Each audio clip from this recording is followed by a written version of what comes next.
নমস্কার, জি 24 ঘন্টা আপনাদের সকলকে স্বাগত। আপনাদের সঙ্গে রয়েছে আমি সঞ্চিতা। শুরু করলাম সকাল 8টা বাজে, মানে ব্রেকফাস্ট অতিথি। আমার সঙ্গে সৌমাদিত্য রয়েছে। সৌমাদিত্য, আজ সোমবার, সপ্তাহের শুরুর দিন এবং একাধিক গুরুত্বপূর্ণ খবর তো আমরা নজর রাখবোই সারাদিন ধরে। কিন্তু ব্রেকফাস্ট অতিথিতে ইতিমধ্যেই দর্শকরা জেনে গেছেন যে প্রতিদিনই কিছু না কিছু বিষয় নিয়ে আমরা আলোচনা করি। আমরা আলোচনাতেই চলে যাব সরাসরি, কিন্তু তার আগে একটুখানি অবশ্যই আমরা নজর রাখবো পত্রিকার দিকে, কারণ এই মুহূর্তে একাধিক নিউজ পেপার আমাদের সঙ্গে রয়েছে। সেইগুলোর দিকে আমরা একটু নজর রাখি, তারপর আমরা আলোচনায় যাব। আনন্দবাজার পত্রিকা, যেখানে যে খবরগুলো ইতিমধ্যেই গুরুত্বপূর্ণভাবে একেবারে শিরোনামে জায়গা করে নিয়েছে। শরদ পাওয়ারের সঙ্গে যে আগামীকাল বৈঠক রয়েছে, যে বৈঠকে যেটা প্রথম থেকে জানা যাচ্ছিল যে মমতা বন্দ্যোপাধ্যায় তৃণমূলের তরফ থেকে তিনি উপস্থিত থাকবেন না, অভিষেক বন্দ্যোপাধ্যায় তিনি উপস্থিত থাকবেন। কারণ রাষ্ট্রপতি পদপ্রার্থী হিসেবে যে নির্বাচনের জন্য যে ইতিমধ্যেই যে বিরোধী দলের যে বৈঠক, সেই বৈঠকে তৃণমূলের তরফ থেকে অভিষেক বন্দ্যোপাধ্যায় তিনি উপস্থিত থাকবেন। এর পাশাপাশি ইতিমধ্যে আমরা দেখেছি যে অগ্নিপথ বিতর্ক কিন্তু আরও সেটা প্রখর হচ্ছে, এবং যেভাবে এখনো পর্যন্ত সেনার তরফ থেকে জানা যাচ্ছে যে অটল তারা নিয়োগ ঘোষণার ক্ষেত্রে যে সমস্ত প্রকল্প সেটা প্রত্যাহার করা হবে না, একাধিক বিষয় কিন্তু তাদের তরফ থেকে জানিয়ে দেওয়া হয়েছে। এবং দিনের বেলা বিহার দিয়ে এখন বন্ধ থাকছে ট্রেন, শুধুমাত্র বিহার নয়, একাধিক ট্রেন যেগুলো বন্ধ থাকছে, পরিবর্তন হচ্ছে তার সূচির, সেই বিষয়গুলো কিন্তু আমরা কিন্তু আমাদের খবরের মধ্যে দিয়ে দর্শকদের জানাচ্ছি। আর এর পাশাপাশি অবশ্যই আর একটা বিষয় আপনাদের সামনে তুলে ধরতে হবে যে আজ সোমবার বিভিন্ন সংগঠনের ডাকা আজকে ভারত বন্ধ, যে ভারত বন্ধে আইন শৃঙ্খলা পরিস্থিতি যাতে স্বাভাবিক থাকে, কোনো রকম কোনো অপ্রীতিকর পরিস্থিতি তৈরি না হয়, সেই জায়গা থেকে কিন্তু কড়া হাতে সেটাকে সেটাকে মোকাবিলা করার জন্য পুলিশ প্রশাসনের তরফ থেকে কিন্তু ব্যবস্থা করা হয়েছে। সৌমাদিত্য, বর্তমানে চলে যাব। বর্তমানে আমরা দেখতে পাচ্ছি বিজেপি অফিসে গার্ডের চাকরি দেব, অগ্নিপথ ইস্যুতে বিক্ষোভের মধ্যেই বেফাঁস বিজয়বর্গীয়র মন্তব্য। এই খবরটি একদম প্রথম লিড রেখেছে বর্তমান পত্রিকা। এর পাশাপাশি আরও একটি খবর যেটি গতকাল ঘটেছে, বনেটে এনবিএ পড়ুয়াকে নিয়ে গাড়ি ছুটল, 1 কিলোমিটার গুন্ডামি মারের অভিযোগে ধৃত এসআই। সোদপুর এলাকায় গতকাল এই ঘটনা, এবং সেই ঘটনায় এক এসআই অভিযুক্ত, সেই খবরটিও কিন্তু বর্তমানের প্রথম পাতায় জায়গা করে নিয়েছে। এর পাশাপাশি বর্তমানের প্রথম পাতায় যে খবরটি রয়েছে সেটা হচ্ছে অসমের বন্যা পরিস্থিতির অবনতি হচ্ছে ক্রমশ। প্রায় 19 লক্ষ মানুষ এই মুহূর্তে ক্ষতিগ্রস্ত অসমের, সেই খবরটাও বর্তমানের প্রথম পাতায় রয়েছে। আর যেমনটা সৌমাদিত্য জানাচ্ছিল, এই মুহূর্তে বর্তমানের খবর জানাচ্ছিল, একটু আজকাল এই মুহূর্তে আমার সঙ্গে রয়েছে। আজকালের খবর আপনাদের সামনে আমরা তুলে ধরার চেষ্টা করছি। শিরোনামে জায়গা করে দিয়েছে অগ্নিপথ বিতর্কে এই মুহূর্তে কিন্তু প্রকল্প ঘিরে যে পরিমাণ আন্দোলন চলছে, সেখানে দূরপাল্লার ট্রেন যাত্রা, সেখানে কিন্তু দুর্ভোগ কমার কোনো রকম কোনো লক্ষণ নেই। ট্রেনের পর ট্রেন সেটি বদল হচ্ছে, সময়সূচির বদল হচ্ছে, সেটি কিন্তু একেবারে শিরোনামেই জায়গা করে নিয়েছে। আর এর পাশাপাশি কেন্দ্রের তরফ থেকে কিন্তু স্পষ্ট করে দেওয়া হয়েছে যে পিছু হটছি না, অর্থাৎ নিজেদের যে সিদ্ধান্ত, নিজেদের যে প্রকল্প নিয়ে যে ঘোষণা, সেই ঘোষণায় কিন্তু তারা অনড় থাকছেন। এর পাশাপাশি আরেকটি গুরুত্বপূর্ণ খবর যে বিরোধী বৈঠকে যাচ্ছেন অভিষেক বন্দ্যোপাধ্যায়, সে বিষয়টি তো ইতিমধ্যে জানিয়েছেন। আর ইতিমধ্যে আপনারা জানেন যে হেলমেট পরাটা কতটা বাধ্যতামূলক, ইতিমধ্যেই বারে বারে সেই সচেতনতার জন্য কিন্তু পুলিশ প্রশাসনের তরফ থেকে বিভিন্ন শিবিরও করা হয়। বিনা হেলমেটে দেখা যাচ্ছে সুকান্ত মজুমদার, বিজেপি রাজ্য সভাপতি, তাকে দেখতে পাওয়া যাচ্ছে, সেটাও কিন্তু ছবি দিয়ে একেবারে আজকাল পত্রিকা সেটা করেছে।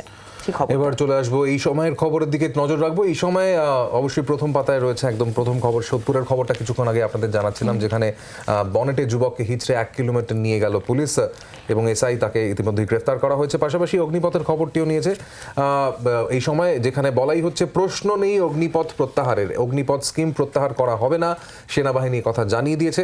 এবং বিক্ষোভে যারা যুক্ত রয়েছে তাদেরকে কিন্তু কোনোভাবেই সেনাবাহিনীতে চাকরিতে নেওয়া হবে না, সেটাও কিন্তু গতকাল সাংবাদিক বৈঠকেই জানিয়ে দেওয়া হয়।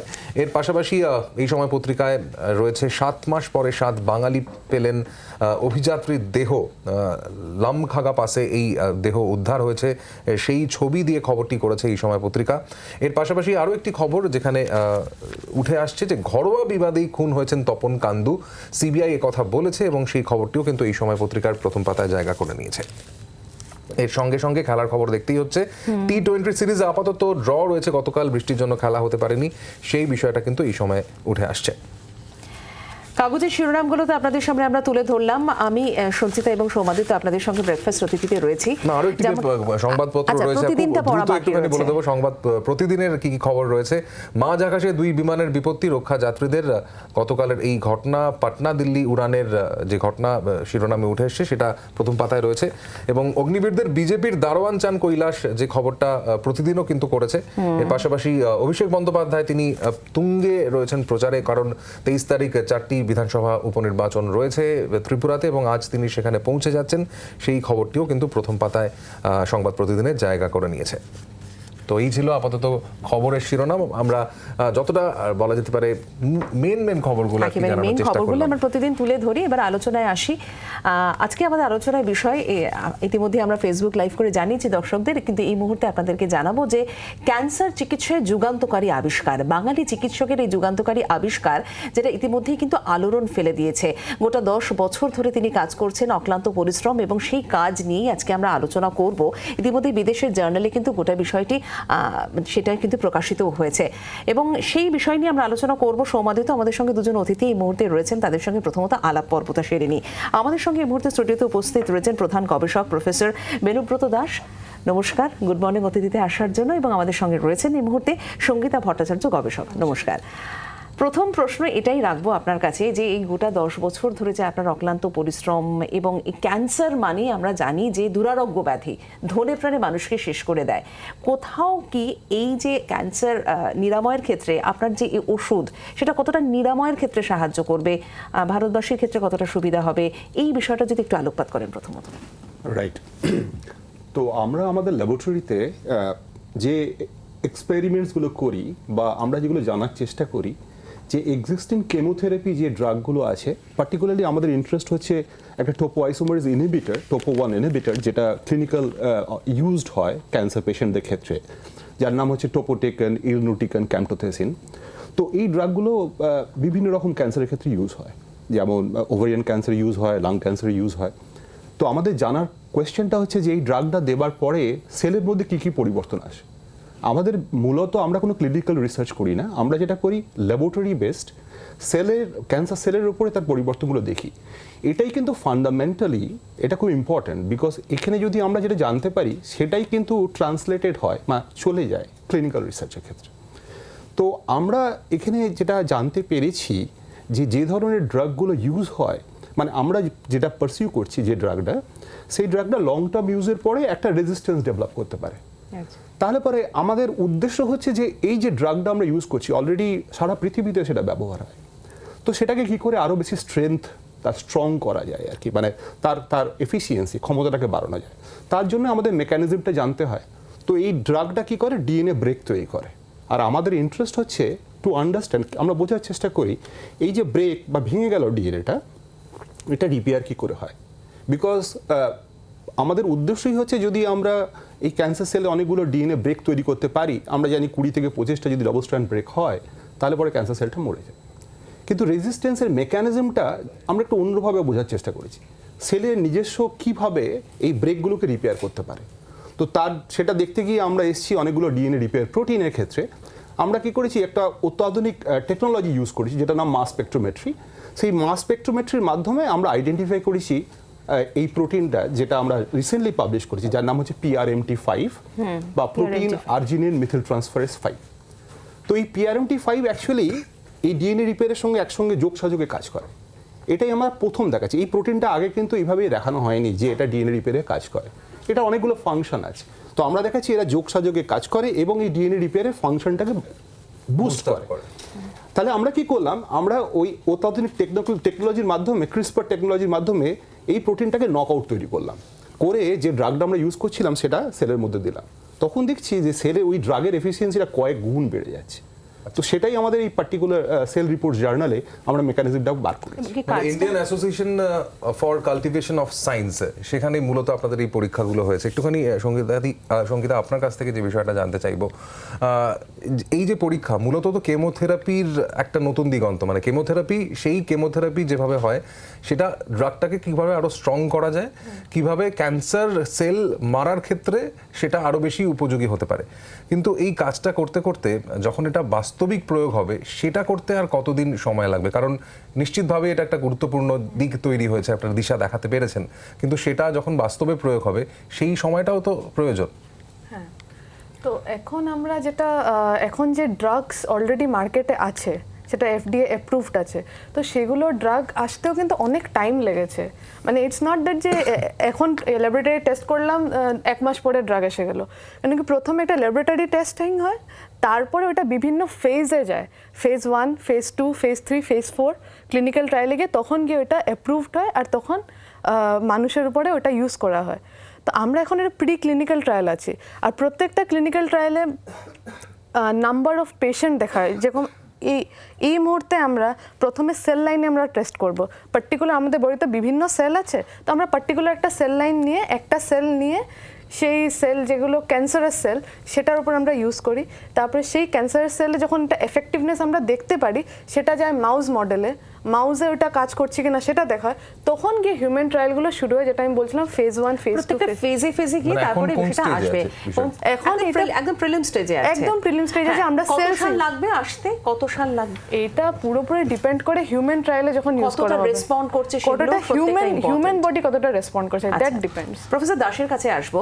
খুব স্বাভাবিকভাবে প্রথমেই যে বিষয়টা দিয়ে শুরু করলাম যে ক্যান্সার মানে হচ্ছে ধনে প্রাণে শেষ করে দেয়। ক্যান্সার যাদের বাড়িতে হয় তাদের বাড়িতে অবশ্যই তো চিকিৎসা তো তারা করাবেনই, কিন্তু খুব স্বাভাবিকভাবে চিকিৎসা করাটা এতটাই ব্যয়বহুল থাকে, চিকিৎসা করাতে অনেকে পারেন না।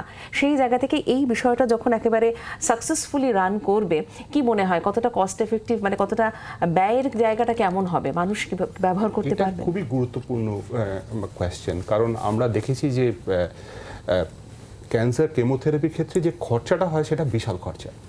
কিন্তু এখানে আরেকটা জিনিস আমাদের মাথায় রাখতে হবে, আমরা যে ধরনের কাজ করছি এই পার্টিকুলার টার্গেট এগেনস্টে যে মলিকুলসগুলো ইউজ হয় এগুলো কিন্তু ভারতের পেটেন্টেড মলিকুল নয়। তো সেখানে একটা লজিস্টিক্স ইস্যুস থাকে, যার জন্য দামগুলো এত বেড়ে যায়। যেহেতু এটা বিদেশের পেটেন্টেড মলিকিউল, এটা যখন এদেশে আসবে এই ক্ষেত্রে ফার্মা কোম্পানিদের এগিয়ে আসতে হবে, আরও যারা গ্রান্টিং এজেন্সি তাদের এগিয়ে আসতে হবে ক্লিনিক্যাল ট্রায়ালকে হেল্প করার জন্য। কারণ অ্যাট দিস পার্টিকুলার পয়েন্ট আমি বুঝতে পারছি আপনার কথাটা আমার কাছে কিন্তু ক্লিয়ার। কারণ এই যে ড্রাগটা আমরা PRD5 নিয়ে যেটা কাজ করছি, এই ড্রাগটা ফেজ 3 ক্লিনিক্যাল ট্রায়ালে আছে। তো এই ড্রাগটা অলরেডি অনেকটা রাস্তা পেরিয়ে গেছে, আর আমরা এখন প্রপোজ করছি যে এটা যদি পার্টিকুলার ইগনোটিকান বা টোপোটিকানের সঙ্গে ইউজ করা হয় এফিসিয়েন্সি বেড়ে যাবে। এখানে একটা কথা বলা দরকার আছে, যখন আমরা কম্বিনেশন থেরাপির কথা বলি একটা জিনিস আমরা সবসময় মাথায় রাখি যে পেশেন্টকে লোয়ার ডোজ দেওয়া হবে দুটো ড্রাগেরই। তাহলে কি হবে, দ্য হোল আইডিয়া ইজ যে এই ড্রাগ দুটো কম্বিনেশনে সিনার্জাইজ করবে এবং এফেক্টিভলি আমাদের উদ্দেশ্যটা এখানে যে আমরা এই ক্যান্সার সেলের ডিএনএকে ব্রেক করব আর তাদের যে রিপেয়ার মেকানিজম আছে সেটাকেও বন্ধ করে দেবো। তাহলে কি হবে, একটা সিনথেটিক লেথালিটি কনসেপ্ট, যদিও এটা খুব টেকনিক্যাল টার্ম, কিন্তু ওভারঅল এটাই হচ্ছে যে মানে আমাদের কেমোথেরাপির ক্ষেত্রে অনেক সময় যেটা দেখতে পাওয়া যায় যে অনেকগুলো কেমো নেওয়ার পরও যে ক্যান্সার সেলটা সেটা আবার কোনো জায়গা থেকে উঠে আসছে, সেই সম্ভাবনাটা সম্পূর্ণভাবে বন্ধ করাটাই আপনাদের হবে কি না হবে সেটা এই মুহূর্তে আমরা বলতে পারবো না, কিন্তু অ্যাটলিস্ট আমাদের সেল কালচার মানে যেভাবে এগোচ্ছে বিষয়টা তাতে সেরকম হওয়াটাই স্বাভাবিক। এই পুরো আমরা এই আলোচনায় আসছি, আমরা বিস্তারিতভাবে আসবো, কিন্তু একটা বিরতির সময় হয়ে গেছে, বিরতির পর আবারও ফিরে আসছি, সঙ্গে থাকবেন।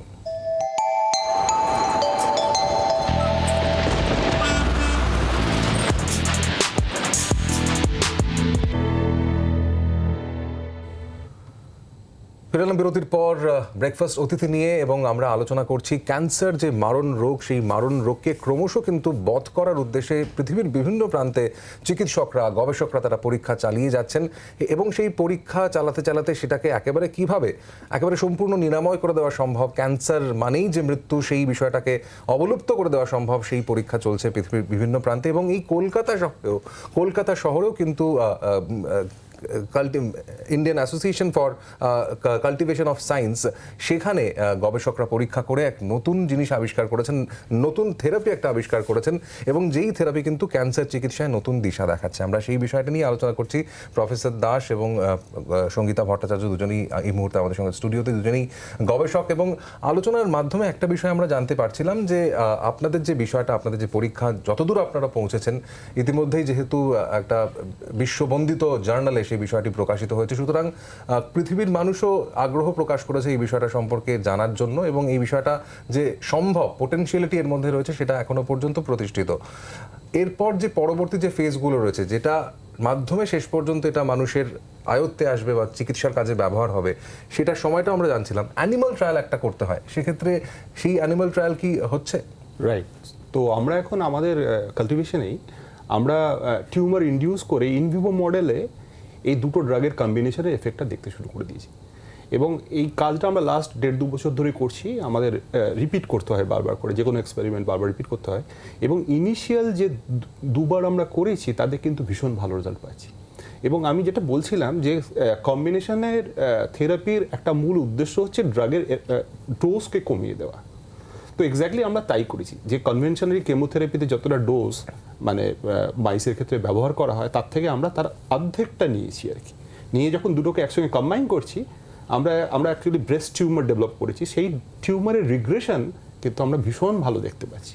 একটা জিনিস একটুখানি জানতে চাইবো, আমরা দেখেছি যে কেমোথেরাপির ক্ষেত্রে অনেক সময় শরীরে ভীষণ একটা এফেক্ট পড়ে, এবং সেই এফেক্টটা এমনভাবে পড়ে যে সেটা পরবর্তীতে রিকভার হবে কিনা সেটাও অনেক সময় অস্পষ্ট একটা ধারণা থাকে।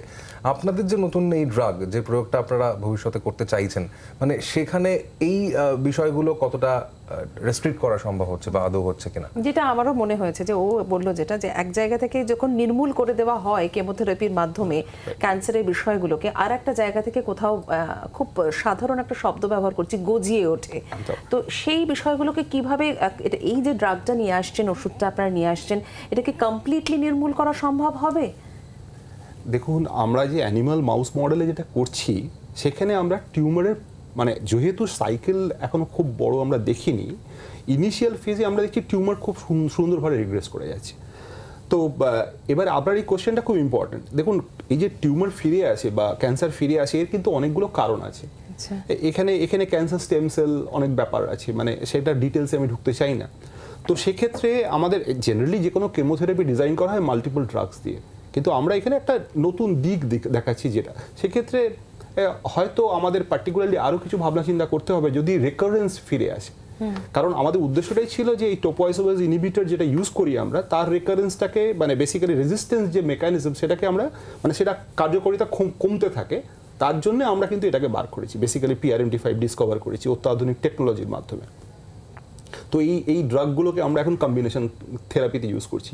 আর আপনার এই প্রশ্নটা তখনই বোঝা যাবে, মানে আমাদের রিসার্চ আরোটা সময় লাগবে, যে সময়ের সাথে সাথে আমরা বুঝতে পারবো যে ওই পার্টিকুলার আবার নতুন করে ফিরে আসছে কিনা, সেই ব্যাপারটার এখনো পর্যন্ত কোয়েশ্চেনের আমরা উত্তর এখনো জানি না। আমরা চেষ্টা করছি সেটাই জানার। আর সত্যি কথা বলতে আমার মনে হয় যারা সাধারণ দর্শক রয়েছেন, এবং আমাদেরও চিকিৎসা বিজ্ঞান নিয়ে সেভাবে ধ্যান ধারণা নেই, এই যে ওষুধটা নতুন যেটা এখন ট্রায়ালের পর্যায়ে রয়েছে এবং ধীরে ধীরে সেটা অবশ্যই বাজারে আসবে, সেটি কতটা সাধারণ মানুষ সেই ড্রাগটাকে ব্যবহার করতে পারবেন, সেটা কতটা নিরাময়ের ক্ষেত্রে সাহায্য হবে, এবং অন্যান্য ড্রাগের থেকে এখনো পর্যন্ত কতটা আলাদা, সেই বিষয়টা আপনার কাছ থেকে জানবো। এবং অবশ্যই হোমাদিতে একটা বিরতির সময় হয়ে গেছে, বিরতির পর বিরতির পরে এই বিষয়টি নিয়ে ফিরছি, সঙ্গে থাকবেন।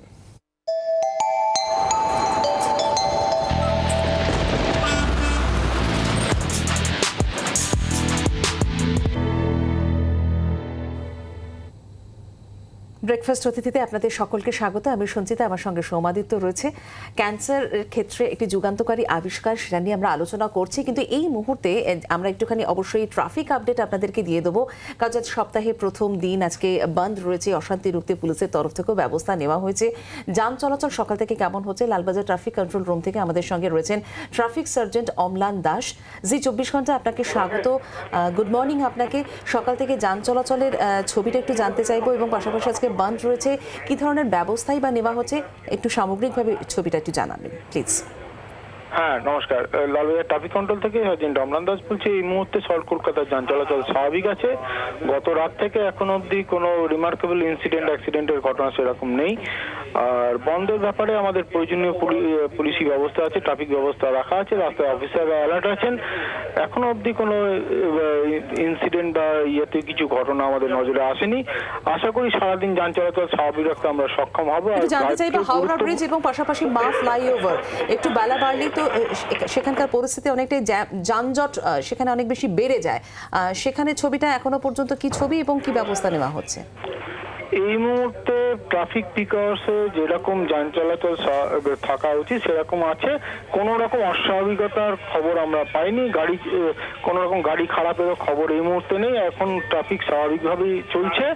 আর গুরুত্বপূর্ণ মিটিং মিছিল যদি বলেন তার মধ্যে একটি বলার মতো আছে, সেটা দুপুর 3টে নাগাদ 1500 থেকে 1800 থেকে 2000 মতো কালেকশন নিয়ে একটি প্রসেশন, যেটা শ্রদ্ধানন্দ পার্ক থেকে উইলিংটন ক্রসিং এর দিকে যাবে ভায়া আমার স্ট্রিট, ব্যাংক অফ ইন্ডিয়া, বিবি গাঙ্গুলি বউবাজার মোড় হয়ে। এক্ষেত্রেও আমাদের প্রয়োজনীয় ট্রাফিক ব্যবস্থা রাখা আছে যাতে যান চলাচলের উপর কোনো রকম প্রভাব না পড়ে।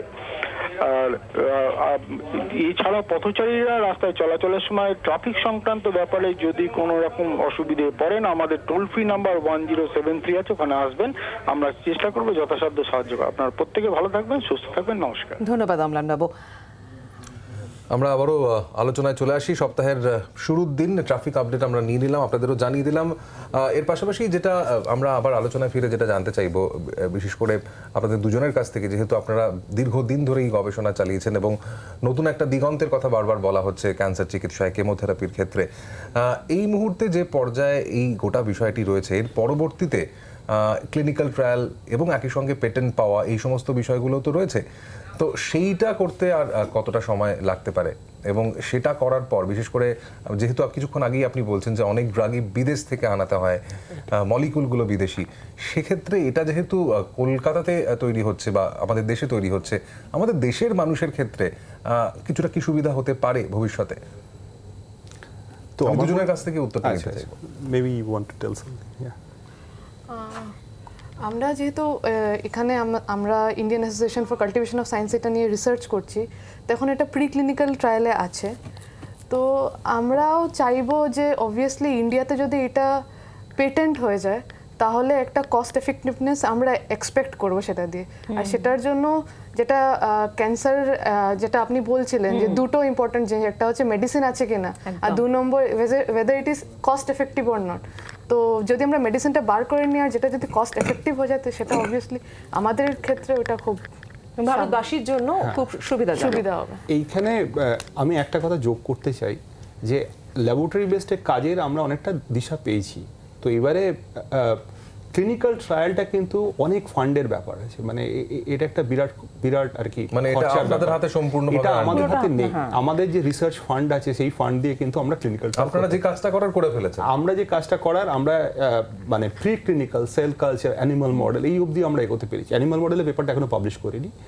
প্রথম কাজটা যখন আমরা ব্রেক থ্রু করি 2018 সালে nucleic acid research Oxford university press থেকে পাবলিশ করেছিলাম। এইটা আমরা পাবলিশ করলাম সেল রিপোর্টস জার্নালে। তো মেকানিজমটা আমরা বুঝতে পারছি এখন। এবার অ্যানিমাল মডেলের কাজটা চলছে, ওটা আমরা কিছুদিনের মধ্যেই পাবলিশ করব। তো আমরা কনভিন্স যে দুটো জিনিস একসঙ্গে ওয়ার্ক করছে। তো নাও এই সময় এই পরিস্থিতিতে এখন ক্লিনিক্যাল ট্রায়াল চালাবার জন্য যে ফান্ডের প্রয়োজন, সেই ফান্ড আমাদের কাছে অ্যাভেলেবেল নেই। তো সেটা গভর্নমেন্টকে অ্যাজ ওয়েল অ্যাজ ফার্মা কোম্পানিকে সবাইকে এগিয়ে আসতে হবে, কারণ প্রতি কটা কাজ একটা ক্লিনিক্যাল ট্রায়াল হওয়া খুব প্রয়োজন। এই জিনিসটা যদি আবার ক্লিনিক্যাল ট্রায়ালটা যদি বিদেশিদের হাতে দিয়ে দেওয়া হয়, তাহলে এটার কোনোদিনও আমাদের নিজেদের কাজ বলে আমরা ভাবতে পারবো না। পেটেন্ট পাওয়া যাবে। এতটা কাজ করার পরে আমরা লাস্ট 10 বছর ধরে যে কাজটা করে দাঁড় করিয়েছি, যে অজানা জিনিসটাই একটা নতুন মলিকুল একটা পাথওয়েতে কাজ করছে, এটা যখন আমরা বার করতে পেরেছি, আমার মনে হয় ট্রায়াল তো আমরা করতে পারবো না, এটা ক্লিনিশিয়ানদের করতে হবে। এবং ব্যক্তিগতভাবে আপনার কি ইচ্ছা? নিশ্চয়ই, মানে এই ট্রায়াল হওয়া উচিত দেশে, এবং আমরা ক্লিনিশিয়ানদের সঙ্গে ব্রিজ করে কাজ করব। তাদের প্রয়োজন হলে পরে তাদের ক্লিনিক্যাল স্যাম্পলসের অ্যানালিসিস আমরা এখানে বসে করব, এবং এই জিনিসটা পুরোটাই একটা নতুন ডাইমেনশন দেবে। এক্ষেত্রে পরবর্তী কাজ কি রয়েছে? মানে যেহেতু আপনি বলছেন যে এই মুহূর্তে ফান্ডিং ভীষণভাবে দরকার, কারণ পরীক্ষাকে এগিয়ে নিয়ে যাওয়ার জন্য, এটাকে একটা ওষুধে পরিণত হওয়ার জন্য এবং সর্বজন বিদিত করে দেওয়ার জন্য এটা একটা প্রয়োজন রয়েছে। কাদের দ্বারস্থ আপনারা হতে চলেছেন এই মুহূর্তে? ওষুধ কিন্তু আমরা এখানে আবিষ্কার করিনি, আমরা বার করেছি, এটা একটা পাথওয়ে বার করেছি, যেটা টার্গেট বার করেছি, যে টার্গেটটা এক্সিস্টিং ড্রাগের মলিকুলের টার্গেটটাকে বাড়িয়ে দেবে, কাজ করার ক্ষমতাটাকে বাড়িয়ে দেবে।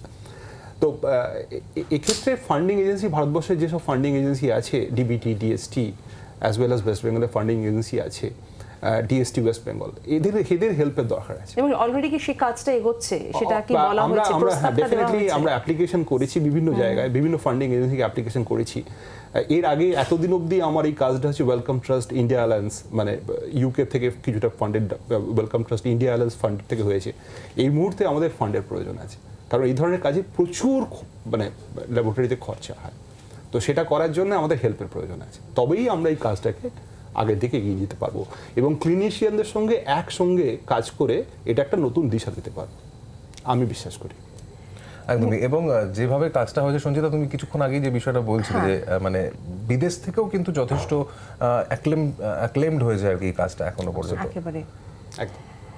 এবং এর সঙ্গে একটা বিদেশের যোগ রয়েছে এবং ইতিমধ্যে আপনি বলেওছেন বিষয়টা, সেই বিষয়গুলো যদি আরেকটুখানি এটা বলা উচিত। যখন আমরা এই কাজটা করছিলাম, আমাকে ইনভাইট করেছিল এডিনবরা ইউনিভার্সিটি স্কটল্যান্ডে এই কাজটা ইনিশিয়াল ফেজে কাজটা বলার জন্য। আমি ইউকেতে দু জায়গায় এই কাজটা বলেছিলাম, একটা হচ্ছে নিউক্যাসল ইউনিভার্সিটিতে এবং এডিনবরাতে।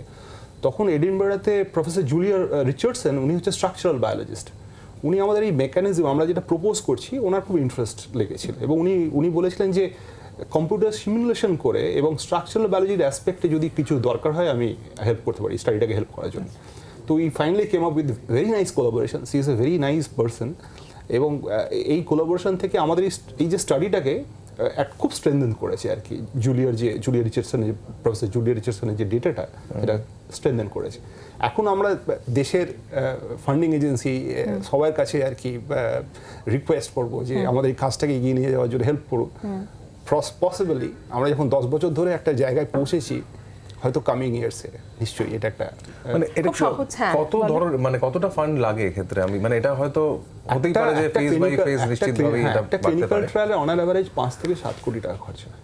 আচ্ছা, রাইট। তো সেই ফান্ড আমাদের কাছে অ্যাভেলেবল নেই। আমরা সেই আশা করব যাতে খুব দ্রুত ক্লিনিক্যাল ট্রায়াল হোক এবং তার সঙ্গে সঙ্গে অবশ্যই ফান্ডের ব্যাপারে যে ইতিমধ্যে আপনারা অ্যাপ্লিকেশন করেছেন, বলছেন প্রস্তাব পাঠিয়েছেন, এবং খুব দ্রুত বিষয়টা হোক, এটা আমরা অবশ্যই আশা করব।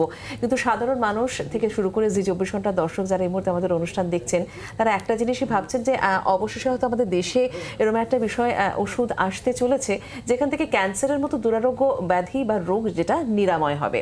কোথায় আলাদা এই যে বিষয়টা আসতে চলেছে? এতদিন ধরে তো বাজারজাত আরো অনেক ওষুধ বা ট্রিটমেন্ট সেগুলো আমরা দেখেছি হয়েছে, কোথায় আপনাদের যে প্রসেস, আপনাদের যে এই কাজ দীর্ঘ 10 বছর ধরে যে অক্লান্ত পরিশ্রম, কোথায় আলাদা সেটা যদি একটুখানি বুঝিয়ে বলেন। আমরা দেখুন বলছি, ক্যান্সার সেল যেটা আছে সেটা নর্মাল সেল থেকে আলাদা কেমন? ক্যান্সার সেলের গ্রোথটা অনেক ফাস্ট হয়, আর গ্রোথের কারণ কি, তাদের ডিএনএ যেটা আমরা জানি, প্রত্যেকটা সেলের ডিএনএ থাকে, সেই ডিএনএটা খুব ফাস্ট কপি হতে থাকে।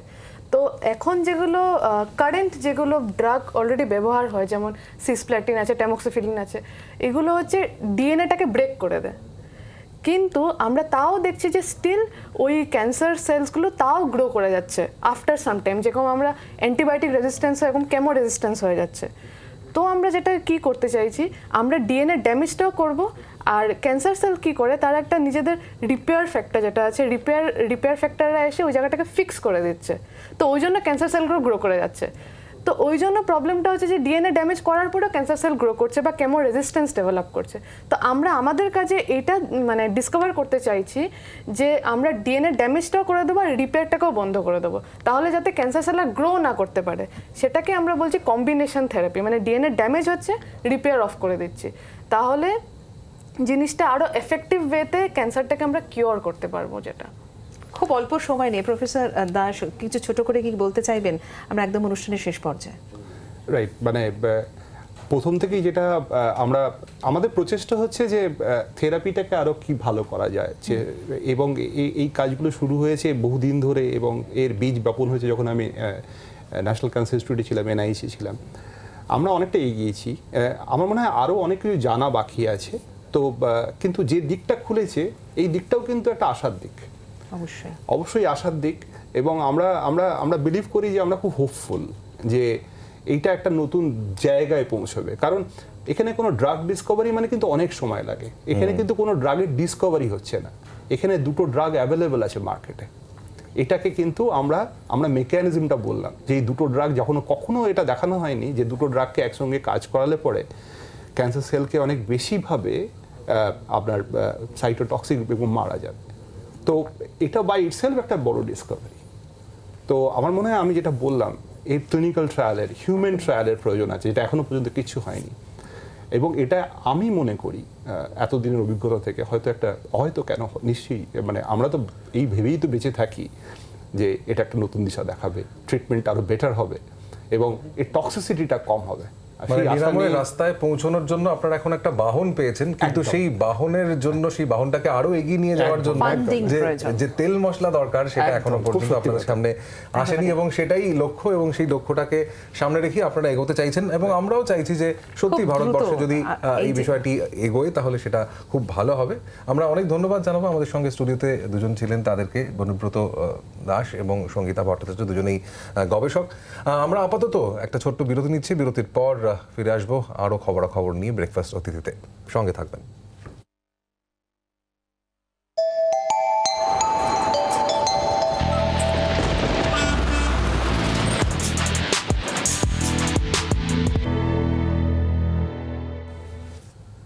বিরতির পর আপনাদের আরো একবার স্বাগত জানাই ব্রেকফাস্ট অতিথি আমাদের এই অনুষ্ঠানে। এবার আমরা একটু আবহাওয়ার খবরের দিকে নজর রাখবো। সপ্তাহের প্রথম দিন সোমবার, আজ কেমন থাকবে কলকাতা এবং পার্শ্ববর্তী এলাকার আবহাওয়া। সরাসরি আমরা যোগাযোগ করেছি, আমাদের সঙ্গে আমাদের প্রতিনিধি রয়েছেন ইন্দিরার সঙ্গে সরাসরি কথা বলবো। ইন্দিরা, কি জানা যাচ্ছে? গত পরশু তো বর্ষা প্রবেশ করেছে, কিন্তু এখনো পর্যন্ত কলকাতা শহর বা তার আশপাশে খুব একটা বৃষ্টির দাপট আমরা দেখতে পাচ্ছি না।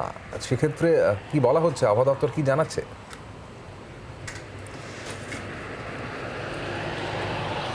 সুপ্রভাত সৌমাদিত্য এবং সুপ্রভাত সঞ্চিতা। সপ্তাহের শুরু আজকে সোমবার, এবং আজ সকাল থেকেই আকাশের মুখ বেশ ভার মেঘ রয়েছে, কিন্তু এখনো পর্যন্ত সেভাবে বৃষ্টি হয়নি।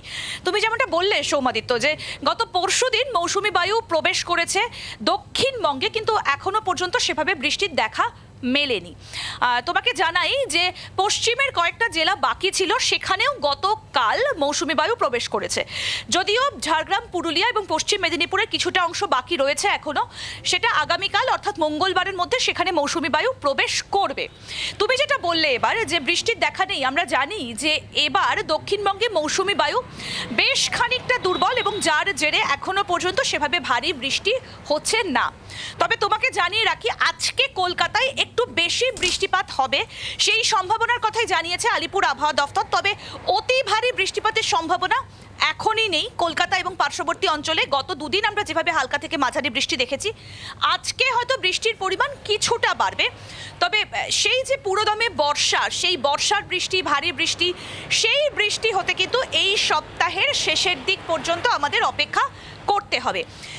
এই হচ্ছে দক্ষিণবঙ্গের মোটামুটি একটা চিত্র। এবার তোমাকে একটু উত্তরবঙ্গের কথা বলি। আমরা জানি যে উত্তরবঙ্গ এবারের বর্ষার শুরু থেকেই বেসামাল প্রচুর বৃষ্টি হচ্ছে, নাগারে বৃষ্টি চলছে। আগামী 24 ঘন্টা উত্তরবঙ্গে ভারী বৃষ্টি হবে, এবং তারপর আস্তে আস্তে উত্তরবঙ্গে বৃষ্টির পরিমাণটা একটু কমবে। বিশেষত দার্জিলিং, কালিম্পং, আলিপুরদুয়ার, জলপাইগুড়ি এবং কোচবিহার, এই জায়গাগুলোতে ভারী বৃষ্টির সম্ভাবনা রয়েছে।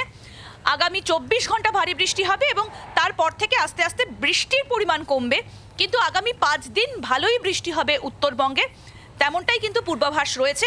এবং আজকে যেমনটা তোমায় বলছিলাম যে কলকাতায় একটু বেশি বৃষ্টি হবে, কিন্তু তাপমাত্রার পার্থক্য তেমন একটা বোঝা যাবে না, কারণ আর্দ্রতাজনিত একটা অস্বস্তি সেটা বজায় থাকবে। তাপমাত্রা ওই 28 ডিগ্রি থেকে 32 বা 33 ডিগ্রির কাছাকাছি ঘোরাফেরা করবে, ঠিক যেমনটা আমরা গতকাল এবং গত পরশু দেখেছি। অর্থাৎ সেভাবে স্বস্তি সেইরকমই কিন্তু আমরা তাপমাত্রা থাকবে। পাবো না তাপমাত্রার কলকাতাবাসী। পার্থক্য খুব না, স্বস্তি একটা দিকে হয়তো পাওয়া যাবে, কারণ ইন্দিরা, সূর্যের সেই আপাতত প্রবল, ধন্যবাদ তোমাকে। হ্যাঁ, সূর্যের প্রবল তাপটা অন্ততপক্ষে নেই, মেঘলা আকাশ রয়েছে, রয়েছে। সূর্যের প্রবল তাপ সেভাবে দেখা যাবে না। অন্যান্য দিনের থেকে আজ কলকাতায় বেশি বৃষ্টির পূর্বাভাস রয়েছে, কিন্তু অতি ভারী বৃষ্টি পেতে পেতে কিন্তু আরো বেশ কয়েকটা দিন খুব স্বাভাবিকভাবেই এই একটা আবহাওয়ার মধ্যে দিয়ে কিন্তু আমাদেরকে তো ভালো থাকতেই হবে, এবং খবরের দিকেও নজর রাখতে হবে।